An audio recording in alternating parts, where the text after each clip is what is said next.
Damos inicio a la conferencia sobre la relevancia de la oralidad en el proceso de responsabilidad civil. Para ello, esta tarde nos acompaña el doctor Carlos Manuel Valdivia Rodríguez, quien ha tenido a bien aceptar la invitación de nuestro director. El doctor Carlos es abogado y maestro en Derecho Constitucional por la Universidad Nacional Federico Villarreal. Es juez superior provisional en la Sala Laboral de Huamanga de la Corte Superior de Justicia de Ayacucho. Tiene maestría en Derecho Civil y Comercial y doctorados concluidos en la Universidad Nacional Mayor de San Marcos.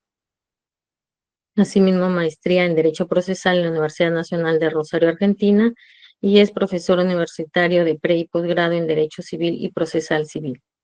Doctor, lo dejo en el uso de la palabra para dar inicio al evento académico. Adelante, doctor. Muchas gracias, estimada Kenia. Muy buenas tardes a todos y todas.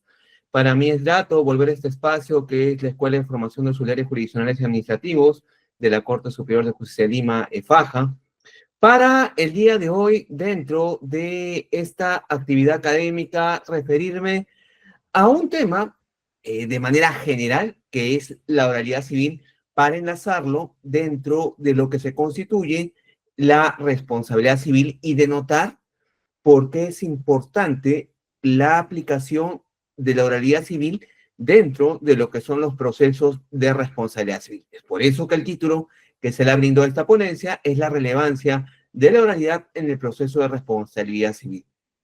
Algunas cuestiones preliminares que hablaré en la primera parte en torno a la oralidad para en la parte final ya referirnos a lo que es propiamente la responsabilidad civil, pero poniéndole ese ojo, esa opinión desde mi percepción como magistrado, para que ustedes puedan observar lo importante que se constituye actualmente la oralidad para lo que es un proceso de responsabilidad civil. Pasemos por favor a la primera diapositiva y en tal sentido debemos indicar de algunas cuestiones generales que se dan en cuanto a lo que es la oralidad civil. Lo primero es indicar que, como ustedes pueden apreciar, la oralidad es una metodología para efectos de extraerse información de calidad. Claro está, en la oralidad se va a incorporar aquella información la cual tenga relevancia y resulte útil para efectos de emitirse pronunciamiento en la decisión final que se va a expedir por parte del juzgador. No hablamos de oralidad como un principio, no hablamos de oralidad como la panacea que puede cambiar el sistema de justicia, sino como una técnica o una metodología que de mejor manera va a poder hacer de que se pueda incorporar información de calidad del proceso. Por otro lado, nos referimos a que esto va de la mano a dos ejes. Un primer eje que es garantizar la efectividad de los derechos de las partes procesales. Para un segundo norte, hablar de la solución del conflicto. Entonces, la conjunción de garantizarse la efectividad de los derechos de las partes procesales y por otro lado procurarse solucionar el conflicto va a ser lo primordial dentro de un proceso tramitado bajo la oralidad. Claro está, que esto va a ir de la mano en el sentido de que la instrumentalidad de las formas procesales van dirigido hacia esos dos objetivos. Si por un lado hay alguna cuestión formal, la cual va a verse afectada frente a garantizarse la efectividad de los derechos de las partes y resolverse ese conflicto, esta va a ceder, esta va a dejarse de lado para efecto de darse preponderancia a esos dos ejes. Por otro lado, hablamos de que hay un mejoramiento de los procesos de trabajo. Claro, actualmente, que cuando se dio el Código Procesal Civil en el año 93, no existía la biograbación en soporte digital, con la cual se encuentra actualmente, para que el juez únicamente se dedique a resolver lo pertinente en la audiencia. Hay un cambio también de la gestión del área administrativa, un cambio en el cual el juez únicamente se dedica a la actividad jurisdiccional para que temas de personal, temas de logística, sean encargados al administrador o administradora del módulo corporativo. Por otro lado, hablamos de un cambio de la gestión del proceso. Claro, ahora vemos un proceso el cual procura solucionar el conflicto y garantizar la efectividad de los derechos de las partes procesales. Y va de la mano también lo que es un lenguaje judicial claro. no un lenguaje netamente dirigido para los abogados, sino un lenguaje el cual pretende llegar a ese justiciable rompiendo esa barrera comunicacional que existía, en la cual únicamente las resoluciones iban dirigidas a los abogados y las partes. Son resoluciones las cuales no tienen esa constitución, en la cual contenían citas de doctrina, citas de jurisprudencia, y tan solo dejaban un ámbito de algunos considerandos para resolver el caso en concreto. La oralidad procura de que se llegue a ese litigante en términos más claros y más sencillos. Pasemos a la siguiente, por favor, y es así de que la oralidad va a denotar ese rol del juzgador en cuanto a lo que es la dirección del proceso. Claro, ya no hablamos de un juzgador, de un juez, el cual únicamente, se dedique a aparecer de manera física en el espacio de una audiencia, no, sino nos referimos a que ese juzgador actualmente en el ámbito de la oralidad va a ejercer a cabalidad ese rol de director del proceso en cuanto a la tramitación del proceso, pero eso se va a vislumbrar de manera más clara en cuanto al desarrollo de las audiencias. Es así que va a emitir una decisión después de escuchar a las partes. No va a ser netamente un monólogo del juez, sino los abogados que representan a cada una de las partes tendrán que dar los argumentos, tendrán que dar ese insumo en torno al cual este juez va a resolver. Va a calificar la prueba y luego va a decidir en torno a su destino. Es así. Es decir, la prueba va a calificarla con los argumentos, la información que le brinden los abogados que representan a cada una de las partes. Y todo eso va a servir también para que exista un mayor control probatorio del juez. En cuanto a los tiempos que se puede obtener esa prueba, en cuanto a los tiempos que se va a requerir para efectos de obtenerse una información de repente de alguna entidad pública o el tiempo en el cual pueda ser citado ese testigo o esa declaración de parte. Y para esto puede aplicar lo que son las convenciones procesales para mejorar ese control del periodo de prueba y para también no se suspenda la audiencia por una u otra circunstancia que traiga de que no se pueda haberse adoptado las medidas para que no haya paralización en torno a esa prueba que ha sido actuada. ¿Todo esto en qué repercute? En un acortamiento de los plazos hasta la terminación del proceso. Por otro lado, también hablamos de una eliminación del soporte de papel para las audiencias. Claro, porque al existir un mayor control en cuanto, desde la convocatoria de la audiencia preliminar, se reservan los escritos para para darse cuenta dentro de lo que es esta audiencia, hace de que se eviten notificaciones, hacen de que se corran traslados, hacen de que se evite ponerse a conocimiento para que todo esto sea resuelto por el juez en el espacio de la audiencia. También, conforme se encuentra habilitado, el juez dentro de una audiencia preliminar de esclarecimiento de hechos puede emitir sentencia. Si dispone el juzgamiento anticipado, puede emitirla o concluir la audiencia de pruebas. Después de escuchar los alegatos de clausura que presentan los abogados, puede optar también por emitir la decisión que pueda corresponder. Y claro, si nos encontramos situados en un proceso sumarísimo, en atención a lo prescrito por el artículo 555 del Código Procesal Civil, actualmente el juez debe indicar el sentido del fallo y los fundamentos con los cuales él ha optado por declarar fundada, infundada o improcedente la demanda. Entonces, en este orden de ideas, esto hace ver de que ese jugador se encuentra habilitado para emitir sentencia.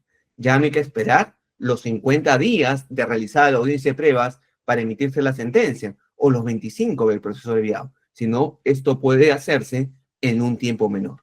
Y todo esto permite también que se solucionen todas aquellas deformaciones que se dan en la práctica de las audiencias. Recordemos cómo anteriormente, en cuanto a lo que era una audiencia desarrollada bajo el esquema escriturario, que era que el secretario hacía el pregón, recababa los documentos para ingresar al despacho y después de 15 o 20 minutos o media hora, en algunos casos, hacer ingresar a las partes para que firmen un acta ya redactada, en la cual muchas veces aprovechándose de que no se encontraba la parte contraria, simplemente la audiencia era un papel más que se incorporaba al expediente, no cumplía su rol, no cumplía su finalidad y únicamente se hablaba de inmediación porque el juez estaba físicamente en ese espacio, pero no ejercía a cabalidad este error que le correspondía como director del proceso. Pasemos a la siguiente, por favor. Es así, en este ámbito en el cual toda esa oralidad se ha construido en base a lo que son disposiciones de carácter administrativo. Puedo destacar de toda esa escalera que ustedes están viendo de las diversas resoluciones administrativas que la que regula el funcionamiento en cuanto a la tramitación del proceso civil bajo las reglas de la oralidad es la resolución administrativa 553-2023-C-PJ del 15 de diciembre del año 2023, que es la que aprueba el protocolo de actuación en el módulo corporativo civil de litigación oral, versión 00.1, porque la anterior, la 482-2023, del 24 de noviembre del año 2023, únicamente regula todo lo que es el funcionamiento administrativo, tareas del juez coordinador, tareas de el administrador, y los distintos componentes del módulo corporativo, porque recordemos que el módulo corporativo civil de litigación oral se caracteriza porque tiene áreas especializadas, áreas para lo que es la calificación de la demanda, áreas para lo que es trámite, áreas para lo que es propiamente el despacho de las audiencias y lo que es la ejecución. Pasemos a la siguiente, por favor, y ahí ustedes van a poder observar algunos lineamientos que hay que tenerse dentro de los postulados en torno al cual gira este proceso civil bajo el manto de la oralidad. Conforme al profesor Argentino Maciotra, él habla de que en este ámbito se dan 5 ejes que tenemos que considerar. Por un lado, es hablar de un diálogo que se genera de manera fluida, de manera permanente entre las partes. Claro, que se encuentra representada a través de sus abogados, los cuales van a llevar esa voz a la audiencia para que el juez adopte las decisiones que correspondan dentro de ese rol de director del proceso. Todos están en igualdad de posibilidades entre cada uno de los litigantes, de ofrecer argumentos, de ejercer los medios de defensa estipulados en el ordenamiento civil.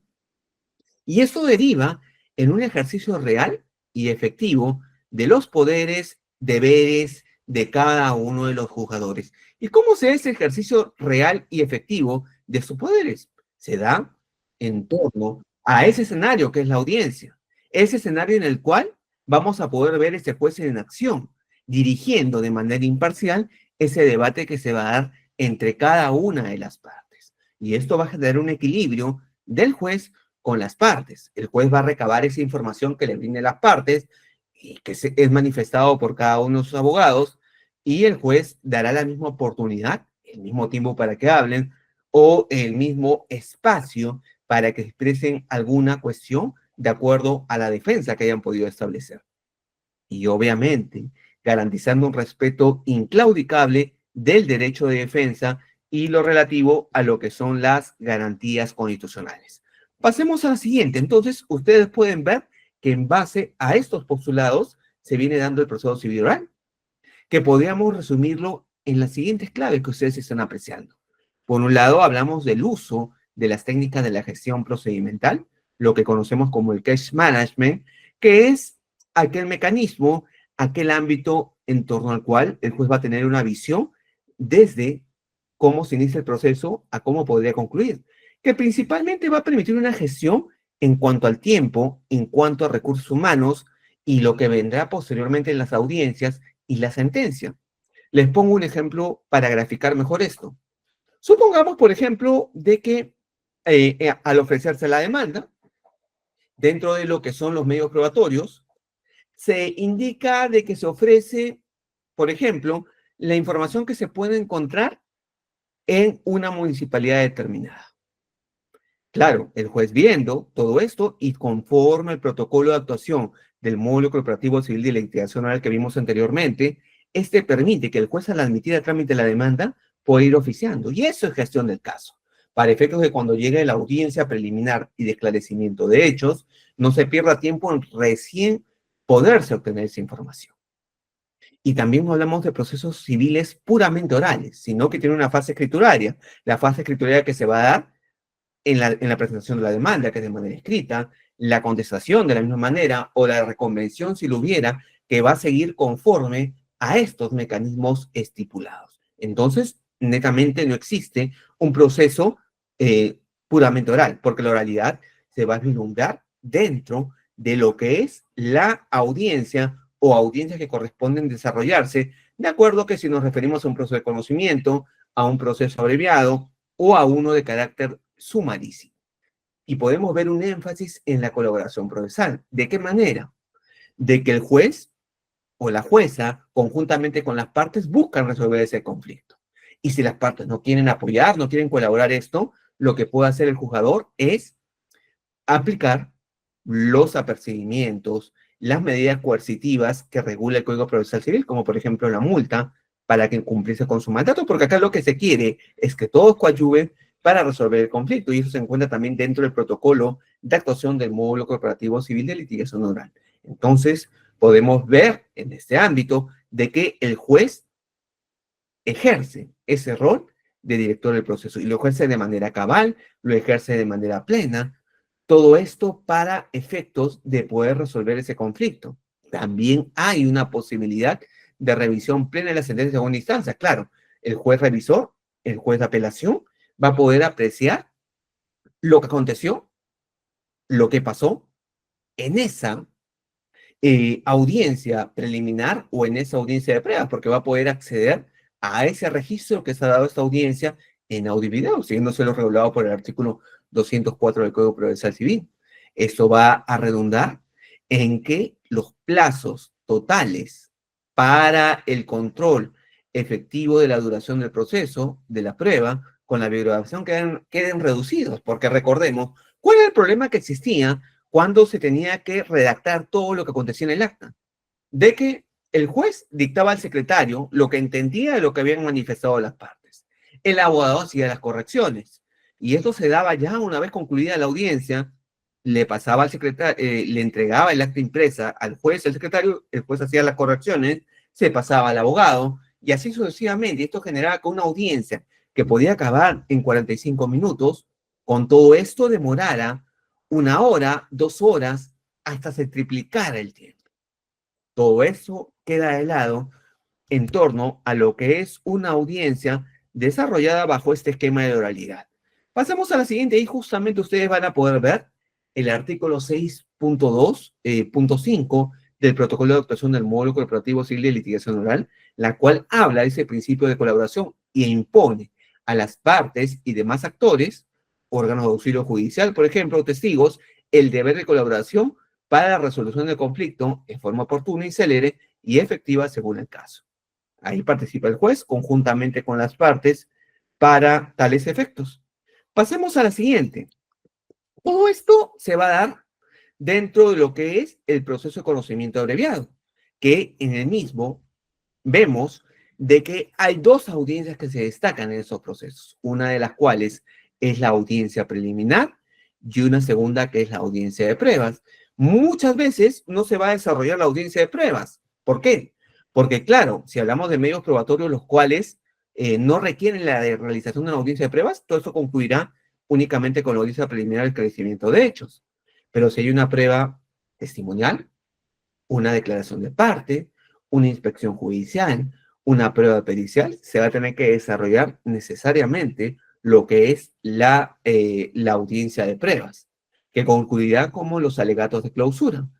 Cabe mencionarse en esto un aspecto que con la modificación de este protocolo se le da una tarea actualmente a lo que es el subequipo de apoyo de las causas jurisdiccionales en la etapa de decisión, propiamente lo que es el área de despacho, los cuales se van a encargar de iniciar la diligencia, indicando el lugar y la fecha de la audiencia, los concurrentes.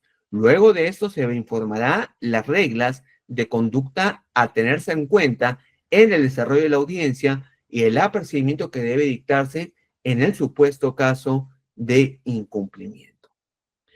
Pasemos a la siguiente. La misma situación se da dentro de lo que es la audiencia única que se dicta en el proceso sumarísimo, la cual esta audiencia va a reunir notas características del proceso de la audiencia preliminar y de la audiencia de pruebas que se desarrollan en los procesos abreviados de conocimiento.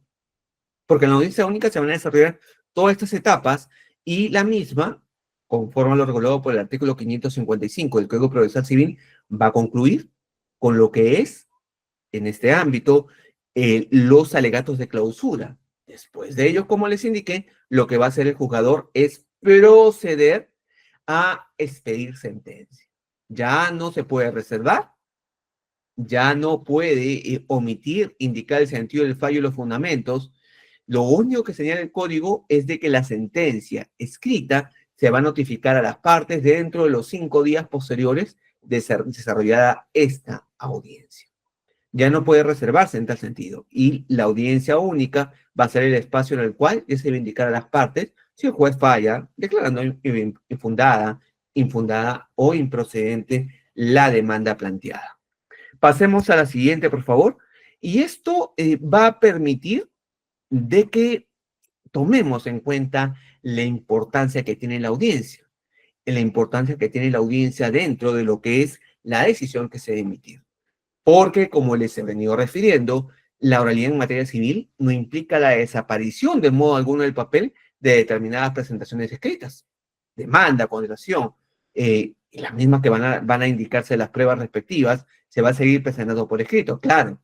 En el caso del expediente judicial electrónico, va a ser a través de la mesa de partes electrónica que existe, que va a seguir todo ese trámite de manera virtual. Pero en el caso de que esa Corte Superior de Justicia no haya instaurado el eje, el expediente judicial electrónico se va a seguir presentando de manera física la demanda. Esto siguiéndose las estipulaciones o que tenga o no implementado el eje esa Corte Superior para lo que es materia civil. A tomarse en cuenta también otro aspecto, que es de que la oralidad, como les dije, no implica un cambio de atención y el eje del proceso. Porque si vemos la mirada desde el ámbito jurisdiccional, la importancia central se va a encontrar en que lo que se presenta en la audiencia va a ser en torno a lo que el juez va a resolver. Ya no hay que se puedan presentar pruebas en un alegato.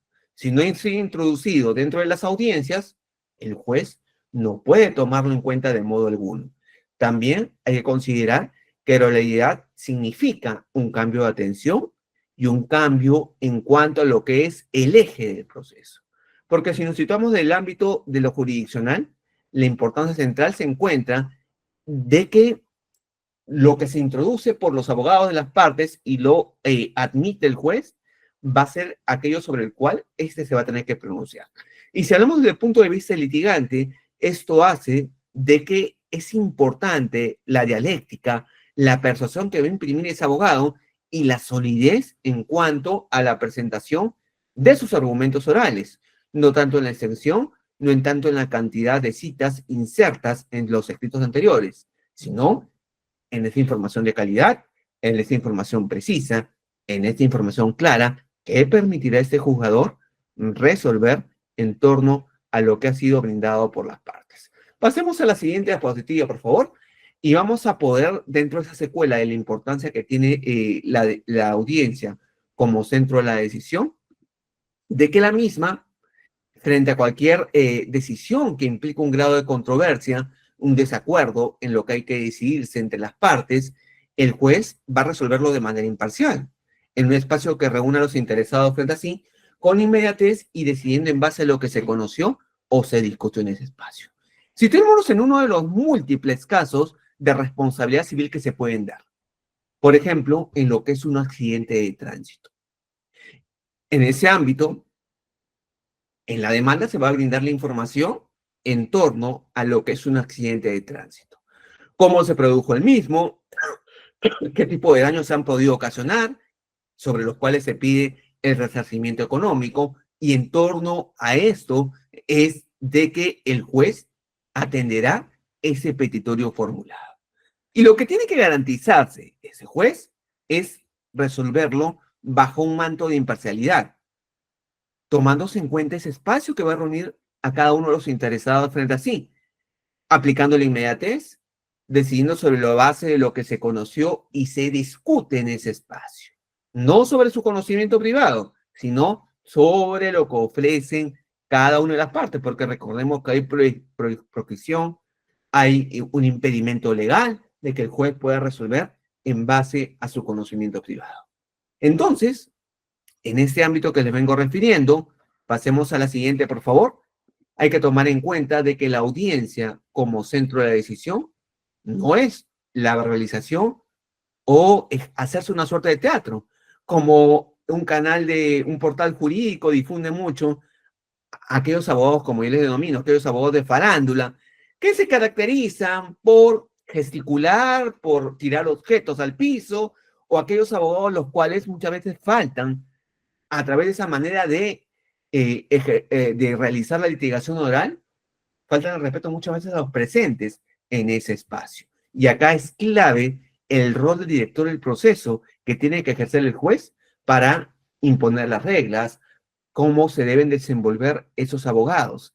Tampoco es un espacio para una confirmación de una decisión previa, de modo alguno lo es, ni tampoco un espacio para darse lectura a cada uno de los escritos, tampoco un espacio para darse una clase magistral de los litigantes a la autoridad judicial o viceversa, sino es un espacio en el cual se va a coger aquella información de calidad que sirva para resolverse ese proceso. Todo esto, pasemos a la siguiente, lo podemos resumir en cuanto al rol del juzgador, de que el mismo, por un lado, va a resolver el proceso ejerciendo a cabalidad ese rol del director.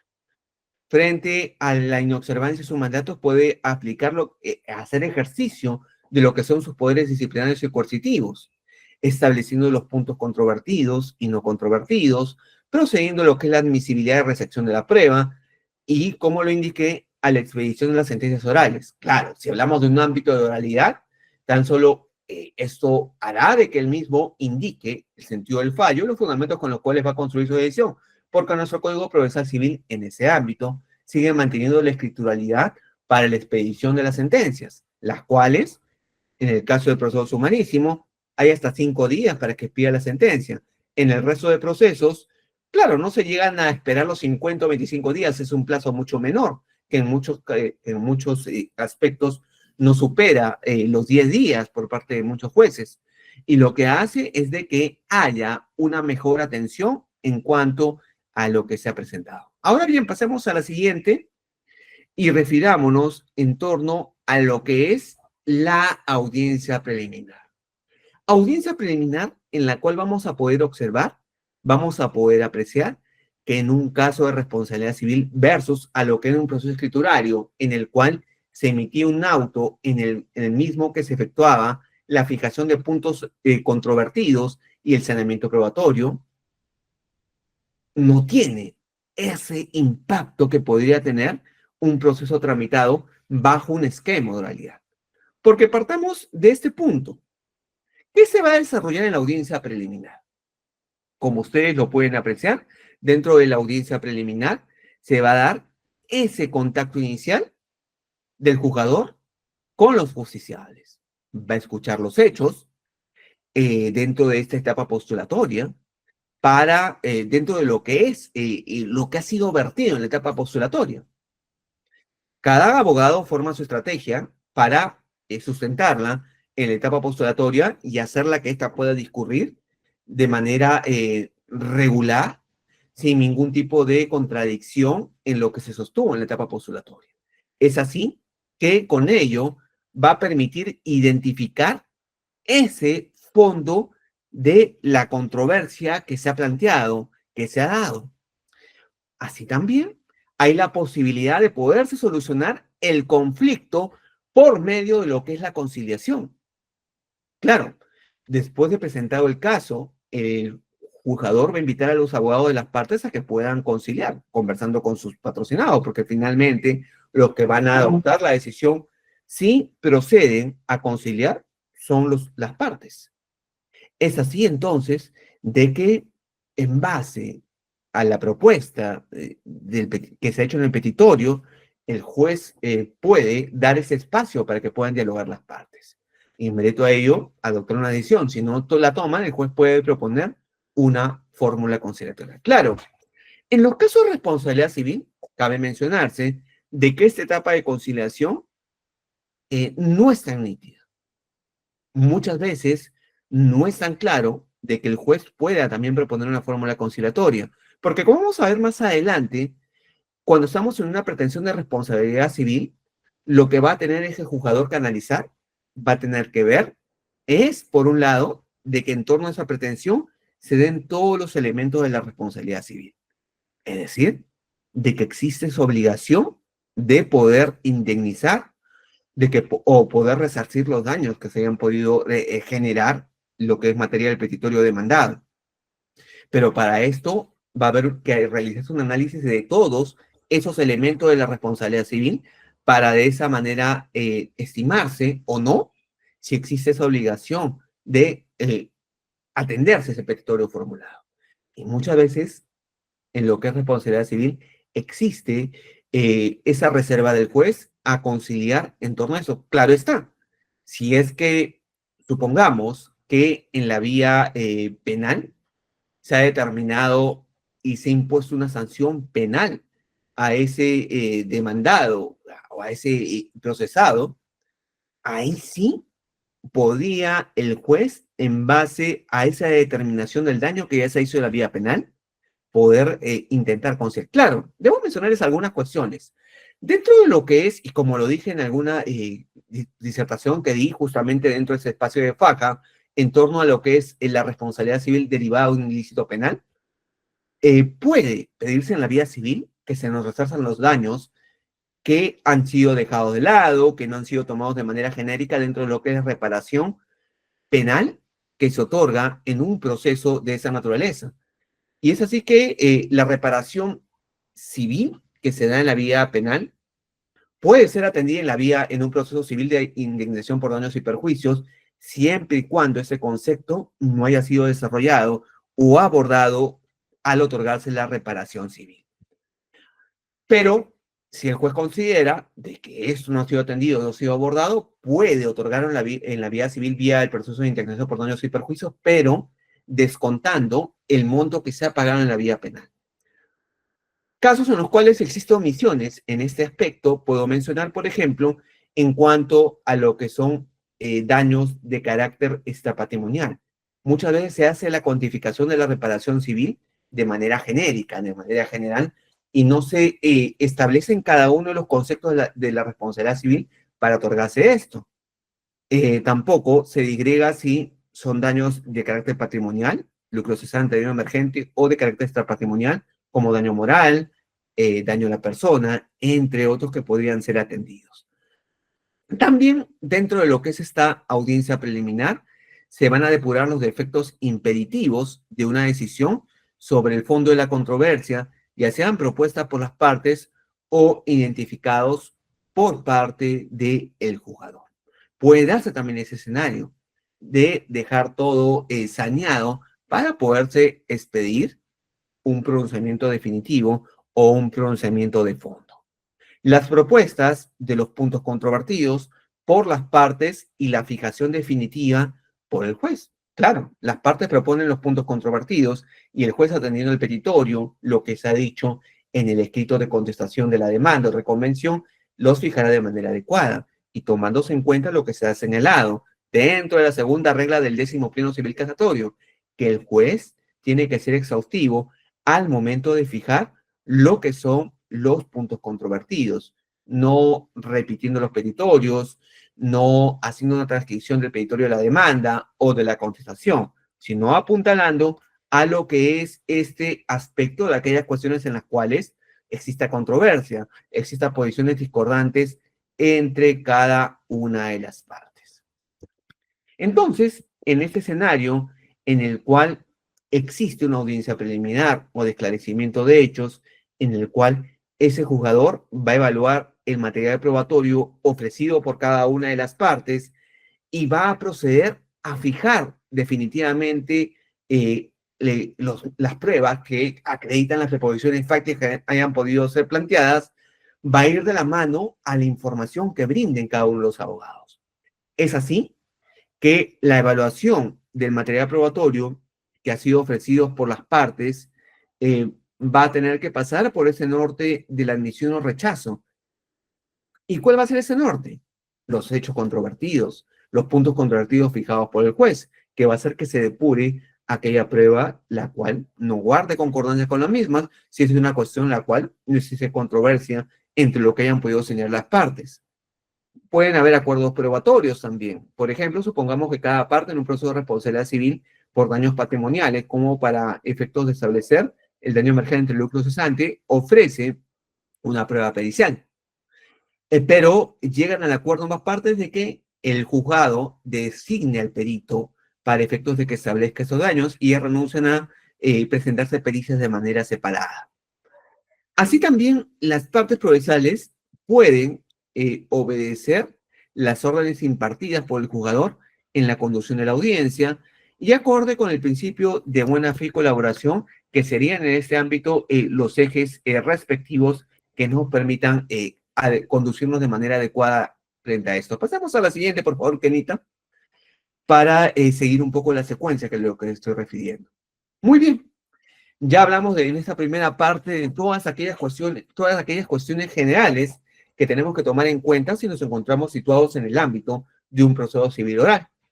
Ahora bien, relacionémonos todo esto que les he referido con lo que es la responsabilidad civil. Y dentro de lo que he podido señalarles, ustedes han visto la importancia que tiene la oralidad civil, lo que es el desarrollo de una audiencia preliminar de esclarecimiento de hechos o, en su defecto, de una audiencia de pruebas. Todo esto permite de manera más nítida, de manera más clara, generándose ese recuerdo fresco versus un proceso escriturario, de que la oralidad tenga relevancia en un proceso de responsabilidad civil. Pero recordemos, ¿qué es la responsabilidad civil? Y entendemos la responsabilidad civil como aquel ensamble de las reglas legales y jurisprudenciales que tiene por objeto sustituir a una atribución material de un daño, una atribución de orden jurídico, y todo esto buscando responder la legítima esperanza de una indemnización de las víctimas. Claro, siempre cuando vamos a hablar de responsabilidad civil, estamos hablando que hay reglas establecidas por parte de nuestro ordenamiento procesal o nuestro ordenamiento civil. Y hay también lineamientos que se han ido brindando en la jurisprudencia para efectos de sustituir una atribución que se tiene de orden material para efectos de seguir un lineamiento de orden jurídico, para atenderse a esa expectativa que tiene toda esa persona que ha sido dañada de obtener una indemnización. ¿Y todo esto en qué se traduce? En el deber de reparar o resarcir los perjuicios causados. Pero hablamos que este resarcimiento, esta reparación puede ser in natura, procurando que las cosas vuelvan hacia el estado anterior. Pero muchas veces eso no es posible, esto no puede alcanzarse, y es por esto de que frente a una situación, frente a un evento dañoso, lo más parecido posible para poderse otorgar un resarcimiento es que esa persona afectada pueda recibir un monto pecuniario que sustituya, que le haga olvidar aquellos displaceres o aquella situación que le generó daños a través de la asignación de un monto ordinario. Porque recordemos que nuestro sistema de responsabilidad civil es un sistema en el cual se busca resarcir los daños, reparar los daños que se han causado. No buscamos, no tenemos en nuestro ordenamiento establecido de manera expresa una función punitiva en cuanto a lo que es responsabilidad civil o una función preventiva. Hay notas de la función preventiva que podemos encontrar a lo largo de los diversos articulados, pero lo que existe es una función reparatoria para volver las cosas al estado anterior, y como no es factible ello, no es posible ello, se otorga un monto dinerario de manera sustitutiva. Pasemos a la siguiente, por favor. Es así, entonces, de que en este ámbito de lo que es la responsabilidad civil, un proceso de oralidad permite acreditar, permite denotar de manera más nítida los daños que se hayan podido ocasionar. Ahí vemos, por ejemplo, una casación que es la 2467-2016, la libertad del 18 de julio del año 2017, que refiere en torno a este concepto de la responsabilidad civil, que se encuentra referida al aspecto fundamental de indemnizar los daños ocasionados en la vida de relación entre los particulares, Bien se trata de daños producidos como consecuencia del incumplimiento de una obligación voluntaria, principalmente contractual, o bien pueda tratarse de daños que sean resultado de una conducta sin que exista entre los sujetos de un vínculo de orden obligacional. Claro, todos conocemos que existen dos ámbitos de la responsabilidad civil, una contractual y una segunda que es extracontractual. Cuando hablamos de la contractual estamos hablando de que existe una vinculación entre las partes en torno a un acto jurídico que han celebrado las mismas y por parte de los contratantes ha existido de repente un cumplimiento parcial, tardío o defectuoso. Y todo esto va a generar en que se tenga que resarcir, se tenga que indemnizar o indemnizar esos daños que se han podido generar a una de las partes. Para esto habrá que leerse la vinculación contractual, las cláusulas que se han podido establecer. Pero para todo esto tenemos que acudir, pasemos a la siguiente, a lo que son los elementos de la responsabilidad civil. Y acá ustedes pueden ver 5 elementos, que así lo establece el profesor Juan Espinosa Espinosa, que considera que tenemos que hablar de 5 elementos de la responsabilidad civil. Hay muchos que no consideran la imputabilidad, hay muchos que no consideran la ilicitud. Netamente se habla tan solo del factor de atribución, del daño o nexo causal. ¿A qué nos referimos cuando hablamos de la imputabilidad? Nos referimos a la siguiente pregunta. ¿El sujeto tiene capacidad para ser responsable por los daños que se ocasionan? Y tomemos en cuenta que el año 2018, nuestro Código Civil sufrió una importante modificación, ya no hablando de una persona con incapacidad, sino hablando de una persona con discapacidad sobre la cual existe una presunción de capacidad. Es decir, se asume que esta persona puede tomar decisiones, puede adoptar decisiones en torno a su vida cotidiana, en torno a sus negocios, en torno a sus actividades económicas o sociales. Y si éste requiere de un apoyo o una salvaguarda, se le establecerá la misma, pero respetándose la voluntad del sujeto, porque se entiende que existe una presunción de capacidad. Entonces, para efectos de establecer si esa persona es responsable, tiene capacidad para ser responsable por el daño que ocasiona, hablamos de una persona mayor de 18 años, hablamos de una persona en la cual no tenga ningún tipo de limitación, ya no hablamos tan solo de capacidad de goce, de ejercicio, sino una persona a la cual, por propia voluntad, pueda responder por los daños que ha podido generar o haya podido ocasionar. Porque en el caso que tenga órganos de apoyo o salvaguarda, ahí se establecerán los mecanismos para efectos del resarcimiento de los daños que se hayan podido generar. Es importante también que tomemos en cuenta el elemento ilicitud, el mismo que nos lleva a formular lo siguiente interrogante. ¿Es justificado el daño que ocasiona? ¿Esa conducta infringe lo establecido en el ordenamiento? Y es así. Ahí vamos a tener que establecer lo que son los grados de culpa, lo que es una conducta imprudente, lo que es una conducta negligente de acuerdo a lo establecido en el ordenamiento, para determinar si esa persona obró siguiendo lo estipulado normativamente. Y lo que se relaciona con la ilicitud en torno a esa conducta que infringe lo regulado normativamente es hablarse del factor de atribución. ¿A título de qué resulta responsable ese sujeto al cual se le imputan que ha ocasionado daños? Es responsable porque actuó de manera dolosa o porque actuó de manera culposa. Si hablamos de manera culposa, podría derivar en una imprudencia o una negligencia. Y cuando hablamos propiamente de daños, hablamos de cuáles serían las consecuencias negativas derivadas de la lesión. Puede ser un daño de carácter patrimonial o uno de carácter extrapatrimonial.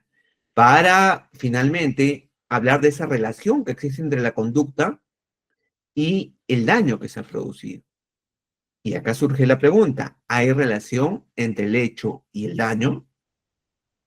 En torno a esto es de que el juez puede establecer que existe o no la obligación de resarcir los daños que se pueden ocasionar. Es por esto de que en la oralidad se va a poner mucho énfasis en torno a la observancia de estos elementos dentro de la audiencia. Dentro de la audiencia, el juez va a tratar de apreciar de que se cumplan con los elementos de la responsabilidad civil para poder establecer posteriormente de que existe esa obligación de indemnizar y se le pueda otorgar un monto económico para resarcir los daños que se hayan podido ocasionar. Pasemos a la siguiente, por favor. Y así podemos indicar que también en la casación 2467-2016, la libertad, del 18 de julio del año 2017, se analizan cada uno de los elementos que les he referido. Se habla de la antijuridicidad, que cuando la conducta contraviene una norma prohibitiva o viola el sistema jurídico en su totalidad, del daño causado, como la lesión al derecho subjetivo, en torno a lo que es un interés jurídicamente protegido, la relación de causalidad refería a la relación de causa-efecto entre la conducta antijurídica del actor y el daño producido a la víctima y los factores de atribución, aquellos que determinan finalmente la existencia de responsabilidad civil una vez que se ha configurado un supuesto completo en cuanto a los requisitos antes previstos. Pasemos a la siguiente. Y ahora veamos lo que son los daños de carácter patrimonial y extrapatrimonial que se pueden reclamar dentro de una demanda de responsabilidad civil. Si hablamos de daño patrimonial, podemos referirnos a lo que es el daño emergente y el lucro cesante. Todos entendemos que el daño emergente va a la disminución patrimonial inmediata. Eso también deriva en lo que es el lucro cesante, que es lo dejado de ganar y percibir. ¿Y de qué manera yo podría graficarlo esto dentro de una audiencia preliminar o de esclarecimiento de hechos para que se admitan mis medios probatorios que van dirigidos a acreditar el daño emergente y el lucro cesante? Por ejemplo, disminución patrimonial inmediata. ¿Qué podría ofrecer?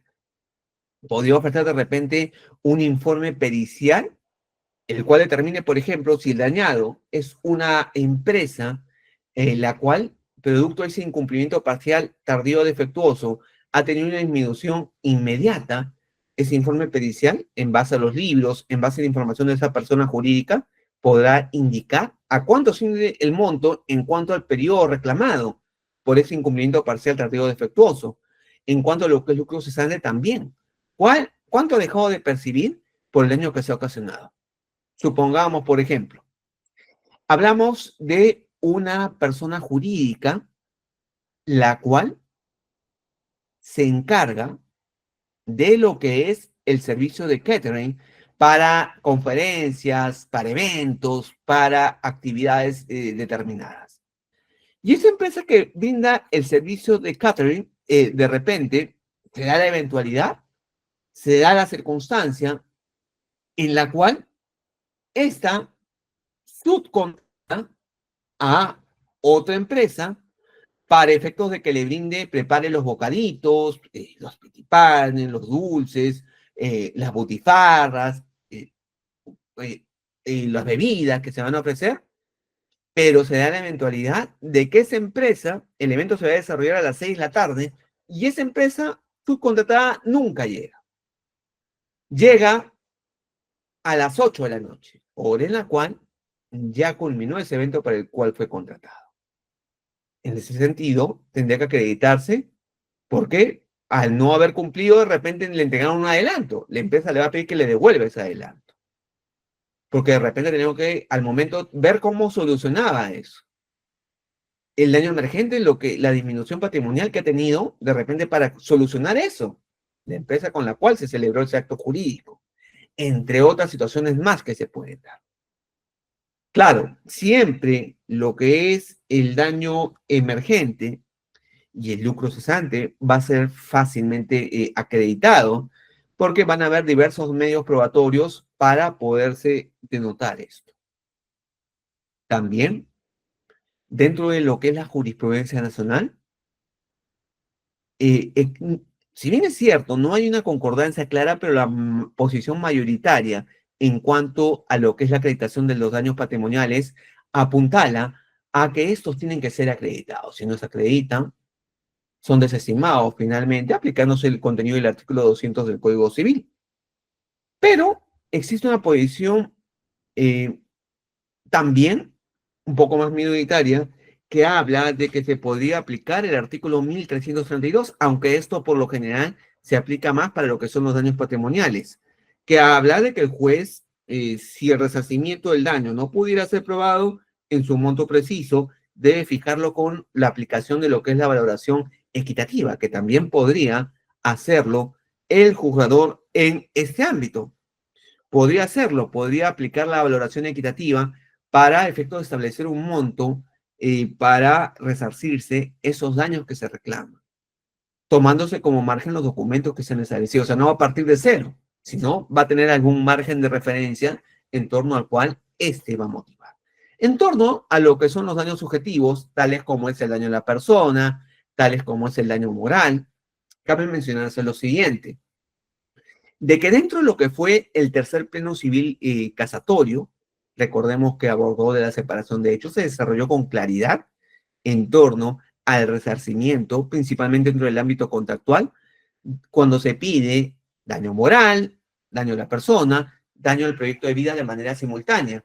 Y se estableció dentro de este tercer pleno civil casatorio que si se va a resarcir lo que es el daño moral, el daño a la persona, el proyecto de vida, todo tiene que resarcirse dentro del rubro de daño moral. No pueden ser resarcidos de manera como categorías independientes o separadas. Todo debe resarcirse dentro del daño moral, fundamentándose por qué es otorgado esa determinada suma. Pero es importante que les diga de que se ha aceptado dentro de lo que es la valoración, que se aplique la valoración equitativa principalmente para estos daños extrapatrimoniales.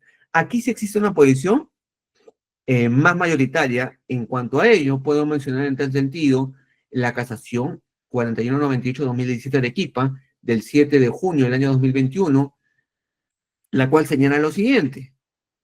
Señala de que en torno al material probatorio, por ejemplo, se ha procedido a efectuar el cálculo de la valorización correspondiente, tomando como parámetros legales lo dispuesto en el artículo 1332 del Código Civil, que establece la facultad del juez para resarcir los daños, fijando una valoración equitativa en concordancia con lo dispuesto en el inciso sexto del artículo 648 del Código Procesal Civil. En ese sentido, la Sala Superior ha tomado como base para el cálculo del daño por lucro cesante la remuneración percibida por la madre de la citada menor, asumiendo como tope máximo el 60% del total de sus ingresos percibidos, y señala lo que ha traído como resultado la asignación de un monto tal que se establece. Entonces, es factible también establecerse, aplicarse a la valoración equitativa, principalmente para este tipo de eventualidades en las cuales no se puede aprobar los daños en el monto preciso, pero como les digo, principalmente es aceptada por ambas salas de la Corte Suprema, me refiero a la especialidad civil, en cuanto a lo que es los daños morales, porque es difícil probarse un dolor, un sufrimiento, una pena, una aflicción que padece una persona.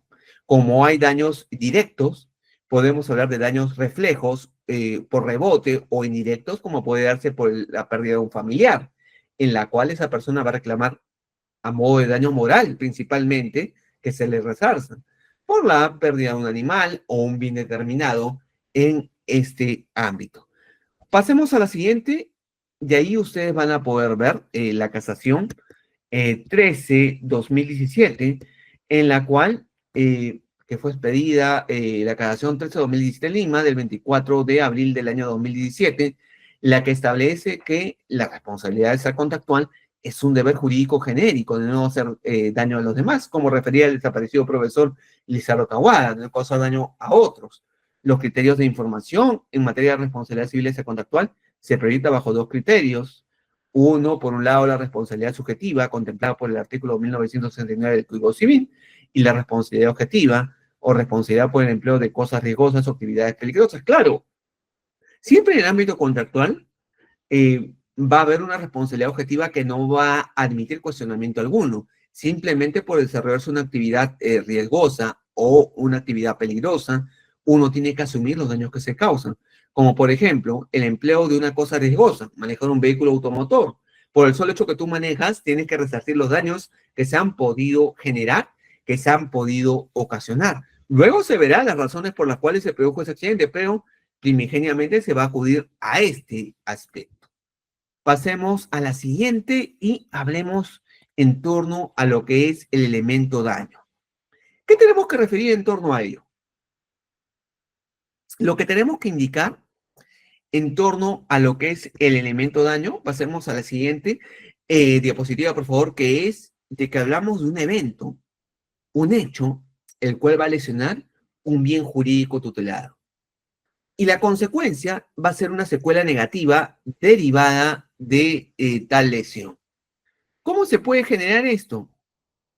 Lo vemos claramente en el caso de que se da un accidente de tránsito o, supongamos, se da una mala praxis médica en la cual, supongamos que es por una cirugía estética, en la cual existe una obligación de resultados, en la cual se le promete a la persona que va a quedar con una determinada nariz, por ejemplo, en el caso de una rinoplastía, o en el caso de que se le ofrezca un rejuvenecimiento facial a la persona, volverla más joven, y se le muestra cómo es la proyección de cómo va a quedar esa persona.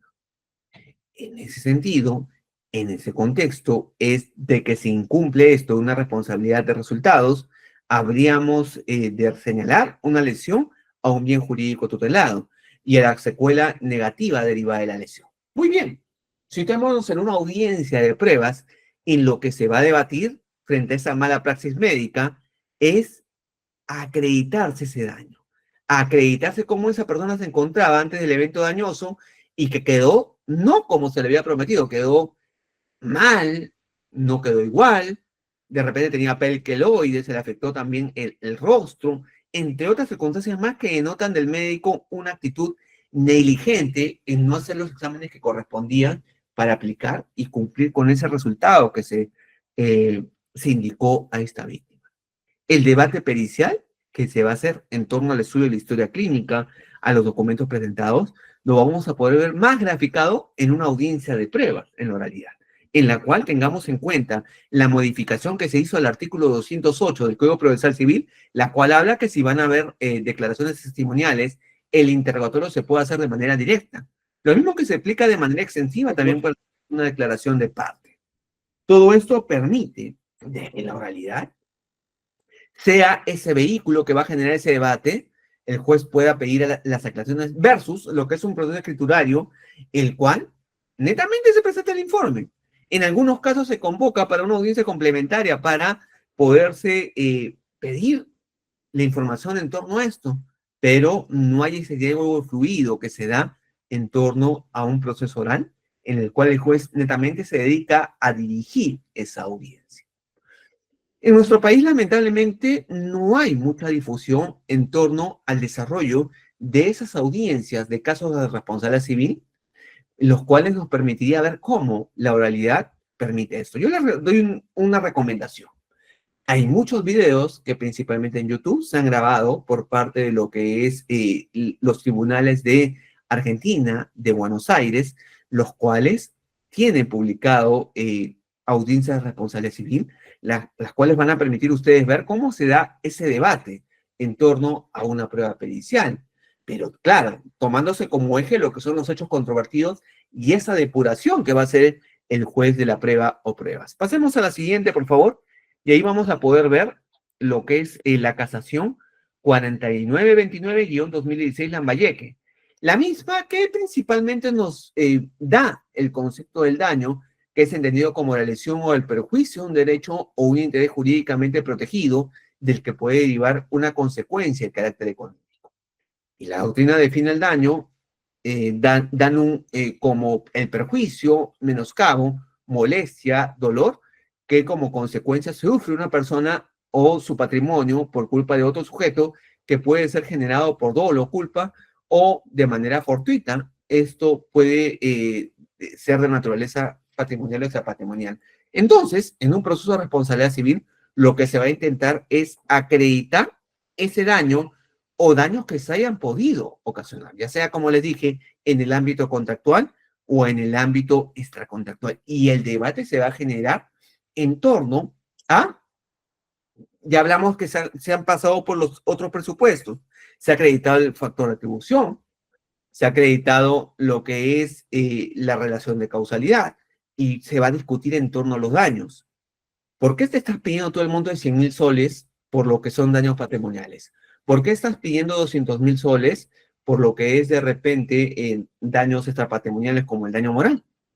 Pero principalmente se va a ir a denotar esto para efectos de que el juez tenga mayores luces del monto que va a cuantificar. Y ese es un aspecto sobre el cual, dentro de la práctica judicial, no se pone mucha atención, no se pone mucha apreciación en torno a esto, y esto deriva de que muchas veces los juzgadores otorguen montos que reduzcan el petitorio, sin mayor fundamentación, sin mayor parámetro. Pero si se da un debate serio en cuanto a por qué se ha pedido ese monto y las pruebas que tú presentas vayan dirigidas a acreditar esto, la oralidad va a cumplir un gran rol, que es hacer el proceso más eficiente y evitar la arbitrariedad judicial en cuanto al otorgamiento de montos, que simplemente alegando evaluación equitativa otorgue una reducción significativa de repente del 50% de lo que contenía el petitorio o más. Porque muchas veces no se exige esto, la parte por evitar de que el proceso demore más o el juez revisor le reduzca el monto, muchas veces no apela y no se genera ese debate que se podría dar con tranquilidad en segunda instancia frente a la apelación del mismo. Pasemos a la siguiente, y ahí ustedes van a poder ver qué daños son resarcibles tanto en la vía contractual como en la vía extracontractual. En la vía contractual hablamos del daño emergente, hablamos del lucro cesante y hablamos del daño moral, que son los tres daños resarcibles dentro de la vía contractual por un incumplimiento parcial, tardío o defectuoso de una obligación contractual pactada. En tanto, la vía extracontractual es más amplia, porque hablamos de las consecuencias que deriven del daño emergente, del lucro cesante, del daño a la persona o el daño moral, conforme a lo previsto por el artículo 1985 del Código Civil. Este articulado con claridad señala lo siguiente en torno a este daño. La indemnización comprende las consecuencias que deriven de la acción u omisión generadora del daño, incluyendo el lucro cesante, incluyendo lo que es el daño a la persona, el daño moral, debiendo existir una relación de causalidad adecuada entre el hecho y el daño producido, el monto de la indemnización devenga intereses legales de la fecha en que se produjo el daño. Entonces ahí ustedes pueden ver lo que son los daños que pueden ser resarcidos. Ahora refirámonos, pasemos a la siguiente, lo que es el elemento, la causalidad o la relación de causalidad. Y este elemento va dirigido a, por un lado, acreditar un hecho, una conducta, en torno al interrogante que nos permite preguntarnos, ¿quién es el responsable? ¿El demandado? El demandado es responsable, ¿por qué? Y este va a ser el debate que se va a dar dentro del proceso oral. ¿Por qué tú eres responsable? Eres responsable porque eras el propietario del vehículo, porque lo condujiste de manera imprudente o negligente. Eres el responsable porque hiciste una mala praxis médica como médico. Tú, por ser el nosocomio en el cual esta persona laboraba. Es decir, se van a dar diversas aristas, las cuales van a ser resueltas al emitirse la sentencia. Y desde el punto de vista jurídico es en qué medida es responsable. ¿Eres responsable porque realizaste la actividad dañosa? ¿Eres responsable porque eres el propietario del vehículo? ¿Eres el responsable porque esa persona que ocasionó el daño es su empleador? Entre otras situaciones que se van a dar en este ámbito, de este proceso civil oral. Pasemos a la siguiente diapositiva, por favor, y ahí vamos a ver, por ejemplo, una casación que es la 15, la 18, perdón, 57-2016 SICA del 17 de marzo del 2017, en la que se refiere principalmente en cuanto a la relación de causalidad, que se constituye un elemento común a la responsabilidad de tipo contractual y a la de tipo extracontractual. Y aunque es cierto que cada uno de estos casos, la relación causal procede de particularidades en la responsabilidad civil contractual, la causalidad debe ser directa, en cuanto en la extracontractual debe ser adecuada. Lo cierto es que siempre debe ser presente como una condición para conceder la reparación. ¿A qué se refiere como la causalidad adecuada? Entre diversas circunstancias que se han producido, se toma la más cercana, la más adecuada para configurarse esa relación entre el hecho y el daño que se ha causado. Pasemos a la siguiente y ahora refirámonos al elemento factor de atribución. Y como ustedes pueden ver de la diapositiva, hablamos que hay diferenciaciones entre lo que es la responsabilidad de carácter contractual y la extracontractual. Porque por un lado, la contractual habla de un elemento subjetivo que viene de apreciar la conducta provocadora del daño, ya sea que existió la intención, el dolo, ya sea que no se ha querido causar el daño, hablamos de culpa inexcusable o culpa leve.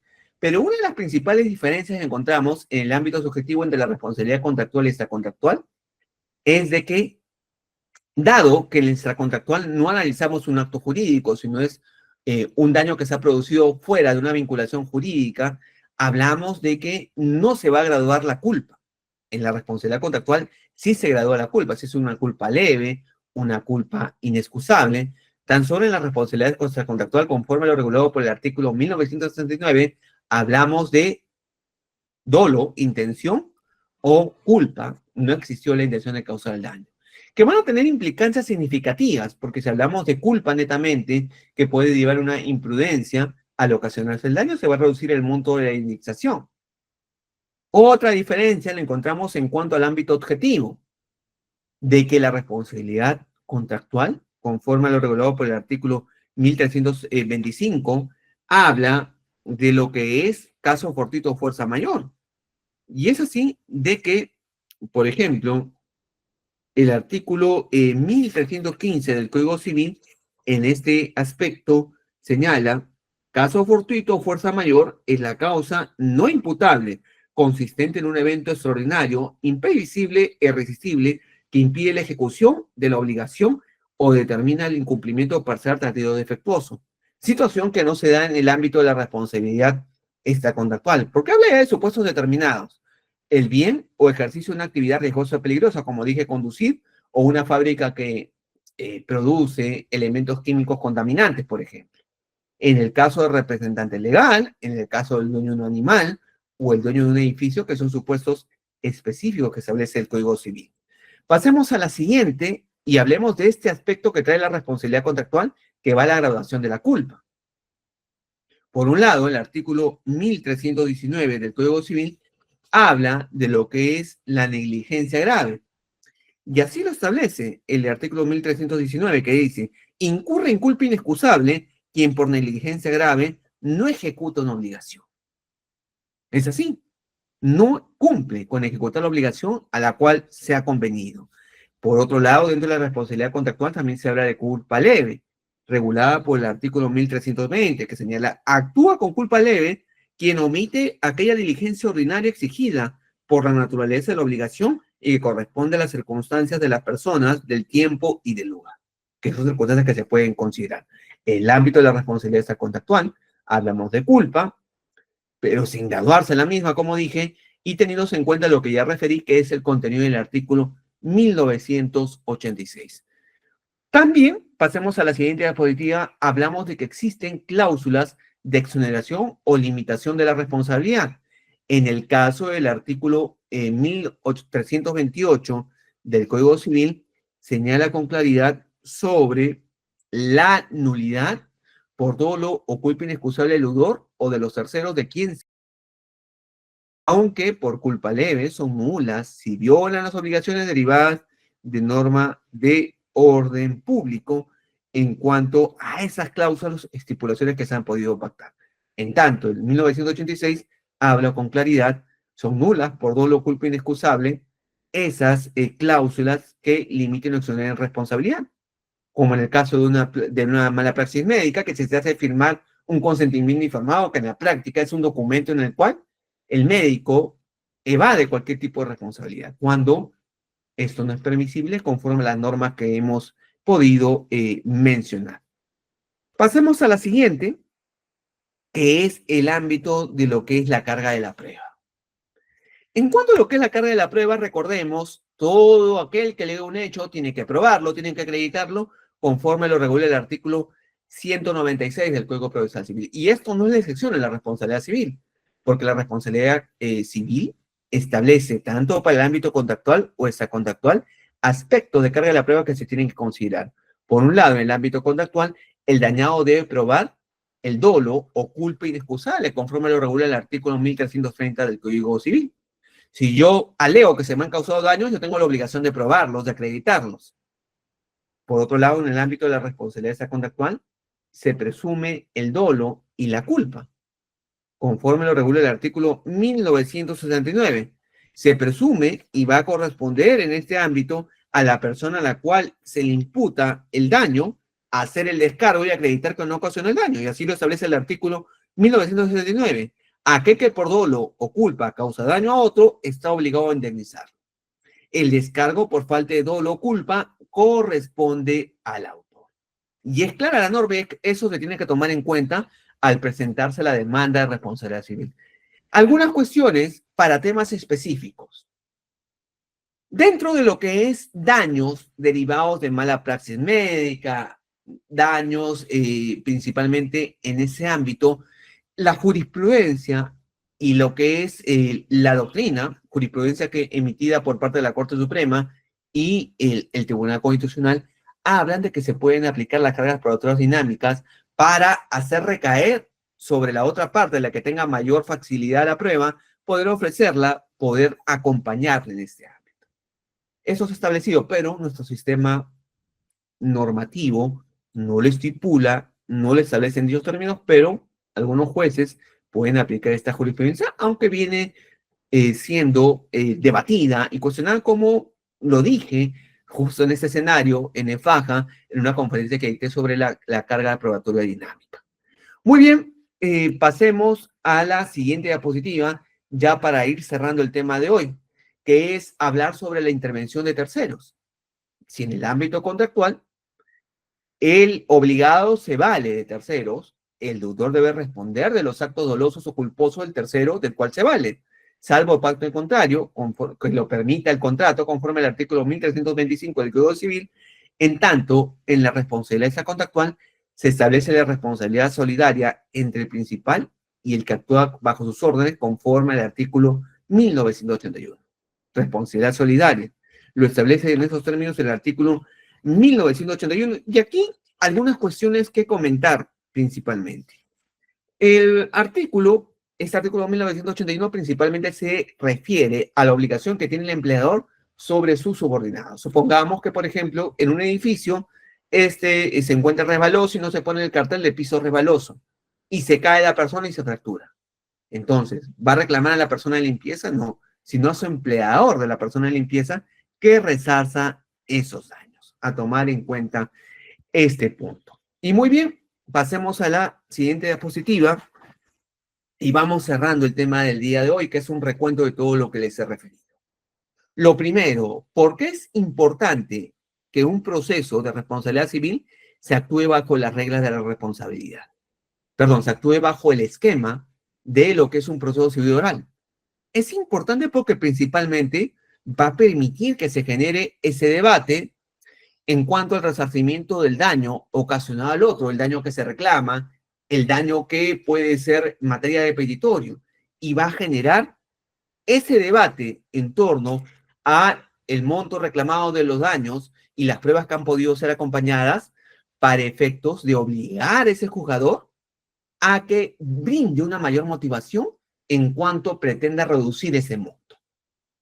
Si quiere reducirlo, tendrá que dar razones y fundamentos en torno a las pruebas que han actuado, porque recordemos que el artículo 197 refiere de que el juez, al momento de expedir sentencia, puede emplear algunos medios probatorios actuados, no se encuentra obligados a dar fundamento de todos, sino los principales con los cuales va a construir esa decisión. Entonces, ahí radica la importancia de que va a permitir un debate mayor en torno a los abogados para acreditar los daños que están pretendiendo y la parte contraria, enervar en cuanto al monto.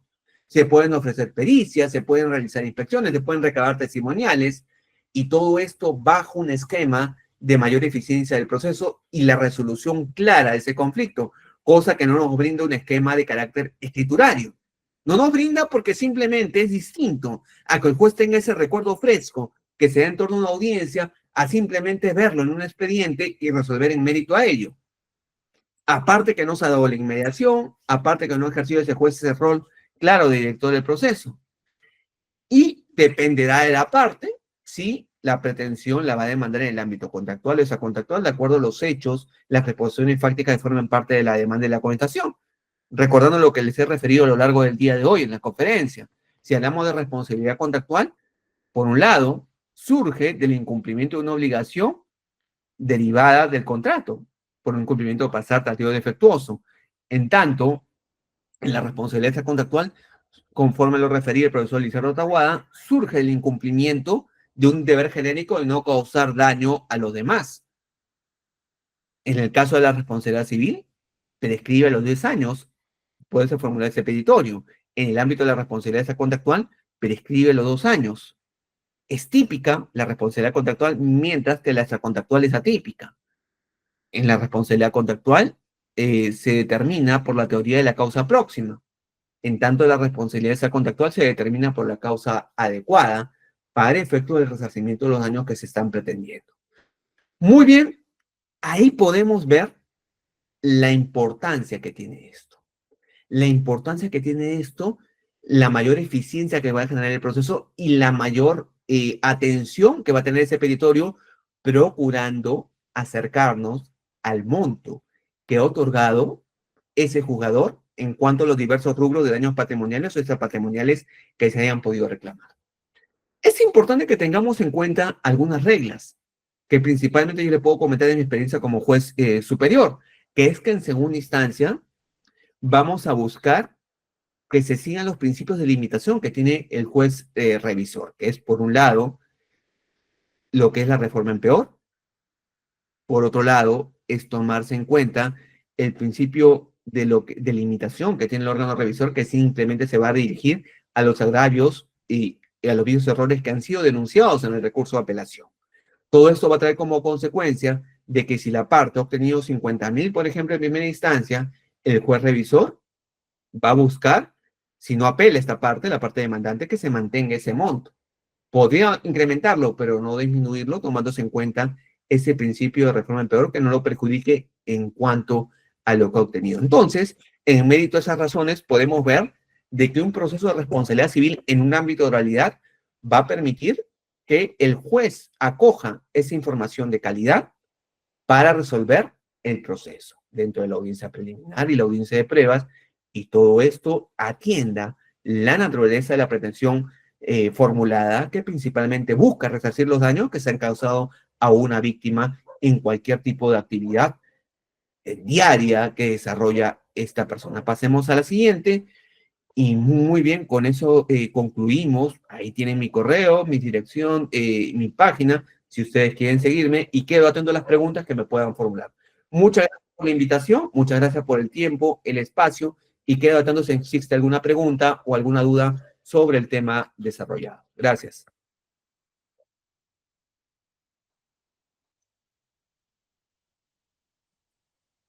Gracias a usted, doctor Carlos. Excelente ponencia. Si bien, invitamos a los asistentes a hacer sus preguntas o comentarios. A ver, está levantando la mano el doctor Renzo Rubí. Doctor, ¿puede encender su audio? Adelante. Buenas tardes, doctor Valdivia. Un gusto escucharlo, gracias por la ponencia. Muchas gracias. Usted durante la ponencia recomendó que nos recomienda ver las audiencias de Argentina, ¿no? Con respecto al tema que ha manifestado. ¿Qué opina en el ámbito penal cuando se constituye el actor civil y ve sobre el tema del daño? En este caso, el daño extrapatrimonial.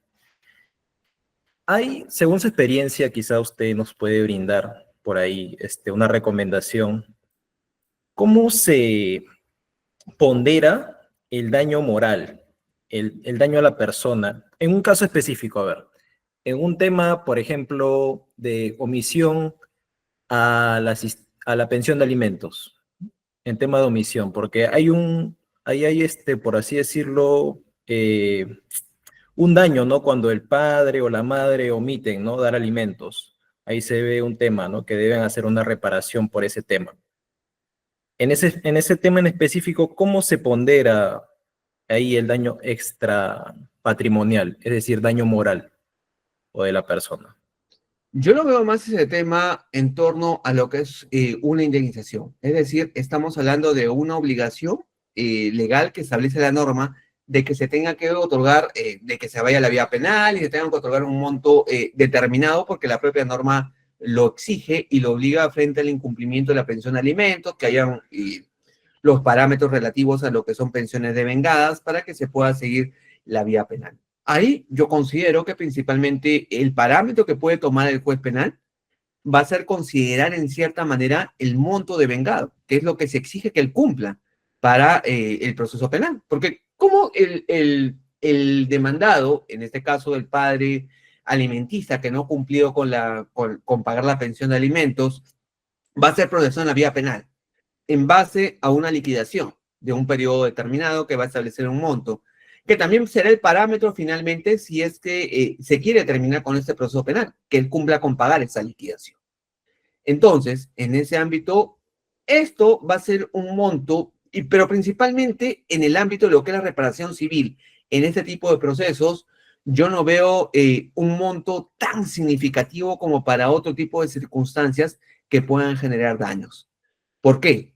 Porque partimos, y esto lo recalco, de que la propia norma establece que frente al incumplimiento de la pensión de alimentos se puede ir a la vía penal frente a esto y tomarse otro tipo de acciones.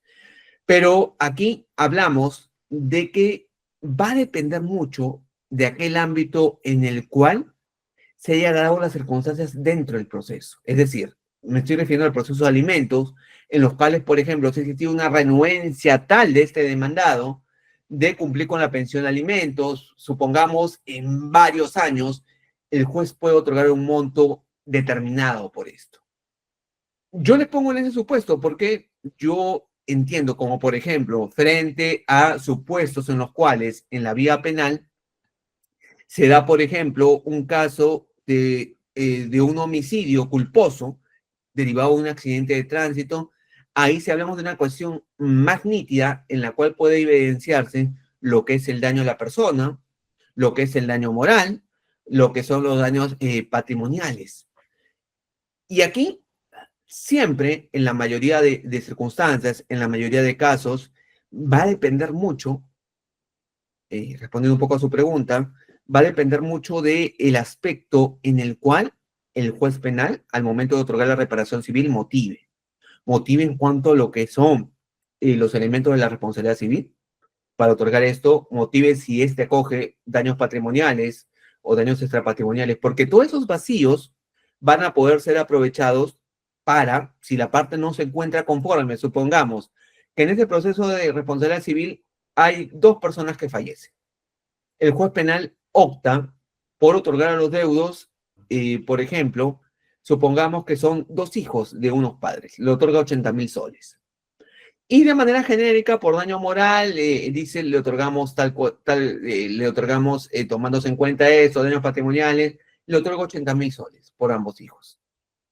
Lo que se ha señalado jurisprudencialmente, y voy a compartir con los organizadores para que puedas ampliar más el tema, yo escribí justamente un artículo que se lo he publicado en Gaceta, analizando los daños derivados de los ilícitos penales, como en el caso que se estoy comentando, en el cual se analizan jurisprudencias en la vía penal y también en la vía civil. Y frente al vacío que queda en cuanto a lo que es la reparación civil que se otorga en la vía penal, podríamos aprovecharlo para acudir a la vía civil a través de un proceso de integración de daños y perjuicios, en el cual se resarza, observándose los diversos daños que se han podido producir, y el juez civil nos otorga un monto mayor que nos satisfaga en ese ámbito. Es en ese contexto en el cual no hay cosa juzgada, no hay cosa juzgada porque principalmente son vacíos o cosas que no se han atendido en la vía penal, y, y también va a implicar una disminución de ese monto otorgado en la vía penal en la vía civil. Todo esto para que la persona se pueda sentir más satisfecha en cuanto al monto que se le ha podido otorgar. Eso es lo que te podría hablar de manera más general, pero el material de apoyo que luego acompañan los organizadores te va a poder ampliar más este tema. Muchas gracias. Gracias, doctor. Estoy a la espera. Gracias. Mm, Siguiente pregunta, el doctor Segundo Castro. Doctor, adelante, encienda su Gracias. audio.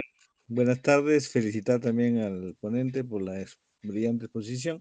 D- a ver, dos preguntas, ¿no? O sea, el problema de la oralidad es que a veces encontramos que hay una, digamos, se confunden muy bien, evidentemente, los abogados en cuanto a los elementos de la responsabilidad civil y especialmente, digamos, en la clasificación de los daños patrimoniales y extrapatrimoniales, ¿no? En consecuencia, y en lo que se dice y en lo que se acredita. ¿En qué medida, digamos, en base al principio de la igualdad de partes a la que está obligado el juez, se puede aplicar el principio o la obligación del juez del jura novi curia?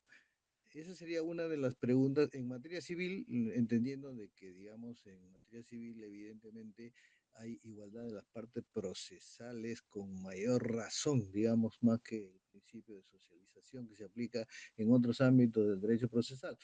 Pero eso sería la pregunta con relación digamos, a la oralidad, ¿no? Y el otro tema es cuando un proceso civil se encuentra habilitado para un juzgamiento anticipado. ¿Cuáles serían las condiciones?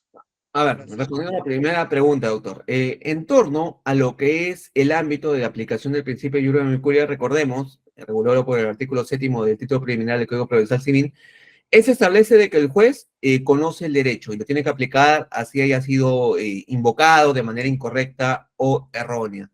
En un caso de responsabilidad civil, en un proceso de responsabilidad civil de indignación por daños y perjuicios, el jura novi incuria lo que va a hacer principalmente es aplicar las normas pertinentes, pero aquí se presenta una peculiaridad de que el proceso tiene que estar encaminado en cuanto a las normas al momento de admitirse a trámite. ¿Por qué? Porque todo esto va a permitir de que el demandado ejerza su derecho de defensa en torno a la vía que haya podido optar. Como por ejemplo, si la parte demandada establece una responsabilidad de carácter extracontractual, pero el juez, a calificar la demanda, le hace la indicación: oye, tú estás reclamando una responsabilidad civil derivada de un incumplimiento contractual, no correspondería a la responsabilidad extracontractual, sino contractual. En tal caso, por favor, precisa adecuadamente tu petitorio. El juez no podía al momento de sentenciar aplicar normas, no podía al momento de sentenciar variar esa vía procedimental en torno a la responsabilidad extracontractual o contractual de acuerdo a lo que ha sido planteado, sino tener que ajustarse a eso, más que todo tomándose en cuenta esa igualdad que existe en el proceso, porque en mérito a la responsabilidad civil que se establezca al admitirse a trámite de la demanda, el demandado va a absolver este ámbito. Eso es la primera parte. El jura novi incuria tan solo permite aplicar normas, pero tampoco puede ser aplicado de manera indiscriminada como para variarse la vía contractual a una extracontractual.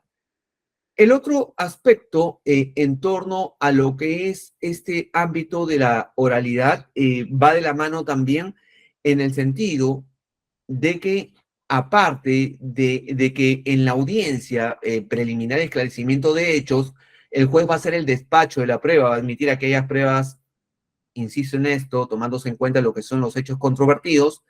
Eso también va a traer acotación en cuanto a lo que son los distintos medios probatorios que han sido ofrecidos en este ámbito. ¿Cuándo se da el juzgamiento anticipado? El juzgamiento anticipado se va a dar cuando, por ejemplo, se trate de una cuestión de puro derecho, como establece el Código Procesal Civil, o cuando, por ejemplo, se trate las pruebas actuadas netamente de pruebas documentales, las cuales no van a requerir que se desarrolle una audiencia de pruebas posterior, no se haya ofrecido una declaración de parte, una declaración testimonial, una inspección judicial o una prueba pericial, todo lo cual hace de que el juez en la audiencia preliminar indique que va a proceder al juzgamiento anticipado y va a prescindir de desarrollar la audiencia de pruebas. Ahí se daría el juzgamiento anticipado dentro de este contexto del proceso oral, y esto va a traer como consecuencia que si el juez en esa audiencia, la audiencia preliminar, se encuentra ya preparado, puede emitir sentencia. Nada le resta a esto. Más aún si hablamos de un proceso de carácter sumarísimo, ¿no? Esa sería un poco mi respuesta. Gracias. Muy amable, muchas gracias. Doctor, siguiente pregunta, tiene la mano levantada el doctor Manuel Chuyo. Doctor, buenas tardes. Doctor, Gracias. en relación a lo que habían estado exponiendo, ¿no? Y primero olvidaba, ¿no? Muy interesante su exposición. Doctor, en relación a lo que están manifestando los colegas, ¿no? Y también de la experiencia, hay un asunto que usted, ¿no? También lo ha mencionado, se refiere a qué asuntos podrían dilucidarse en los aspectos, en estas audiencias, ¿no? En la oralidad y qué aspectos son de fondo, ¿no? Por ejemplo, de acuerdo a mi experiencia penal, ¿no? Hay asuntos que tienen que ver con el tema civil y que obviamente en el tema penal a veces es difícil tocarlo porque obviamente en el tema penal los penalistas obviamente tienen una más experiencia y expertise en el tema penal y en el tema civil como que un poco no saben por dónde atacar o qué tocar, ¿no? Y en el proceso penal, por ejemplo, viene la discusión que en los procesos penales como que no le damos tanta importancia al tema civil y, por ejemplo, en el ofrecimiento de medios de prueba, Procuraduría, que es el que representa al Estado, por ejemplo, en los casos de corrupción, ofrece los mismos medios de prueba que el Ministerio Público, ¿no? Yo entiendo ahí que hay una naturaleza civil propia del objeto civil, pero la pregunta es, ¿qué podría hacerse como para decir, ¿no? Porque el reclamo de los abogados, por ejemplo, es no debería admitirse esos medios de prueba, porque esos medios de prueba se refieren al objeto penal, ¿no? Los informes de Contraloría que acreditan las irregularidades, por ejemplo, en los procesos de corrupción. Pero la pregunta es, y entonces, si Procuraduría no los ofrece, ¿qué podríamos hacer, no? Porque yo entiendo que allí, por ejemplo, desde mi punto de vista, ese sería un aspecto de fondo más que de forma para rechazar, ¿no? El ofrecimiento diciendo, no, esos son medios de prueba que tienen que ver con el objeto penal y no con el objeto civil, por lo tanto necesito saber qué me digas, pero ahí viene la confusión, ¿no? Entonces la pregunta es, ¿qué aspectos, ¿no? Referidos al objeto civil en el proceso penal constituyen, desde su experiencia, ¿no? Aspectos que puedan ser advertidos en estas audiencias preliminares o de saneamiento previos y qué aspectos necesariamente son aspectos que tengan que dilucidarse en el tema de fondo, ¿no? Doctor, a ver si podría en todo caso darme algunas luces por ahí.